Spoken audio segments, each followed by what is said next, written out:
A few months ago, I decided to take one of those popular at-home DNA tests. It was just supposed to be a fun way to learn about my ancestry and maybe connect with distant relatives. When the results came back, I skimmed through the ethnic breakdown, nothing too surprising. Then, I saw something that didn't make sense. I had a genetic match with someone listed as a half-sibling. I don't have any half-siblings. At least, I didn't think I did. Confused, I confronted my parents. My mom went pale, my dad got defensive. After a long silence, my mom whispered, "We didn't think you'd ever find out." Turns out, my dad isn't my biological father. My entire life, they'd kept it a secret. But the worst part? My biological father had another child. One I had never met.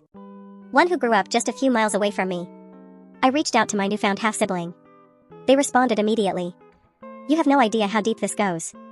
At first, I assumed they meant it emotionally. That the shock of discovering each other was overwhelming. But then they sent me a photo. It was an old newspaper clipping, dated almost 30 years ago. The headline? "Local doctor accused of secretly using own DNA in fertility treatments." My stomach dropped. I recognized the name immediately, Dr. Nolan Grayson. A highly respected fertility specialist.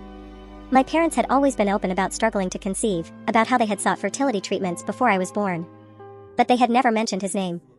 I called my mom, voice shaking. "Did you ever go to Dr. Grayson's clinic?" Silence. Then, she whispered, "Oh my God." As I kept digging, I found more half-siblings. Not just one or two, dozens. Some had already connected online, piecing together the story. Dr. Grayson had allegedly used his own genetic material in fertility treatments without telling his patients.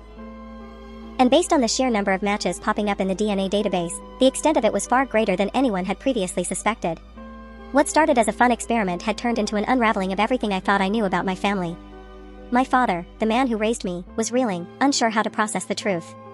My mother was devastated. And my newfound siblings? Some were angry, some were simply lost in the realization that they weren't who they thought they were. Now, I have a choice to make. Do I go public with what I've found? Do I confront the doctor responsible? Or do I let this lie, knowing that what's been uncovered has already fractured my family beyond repair?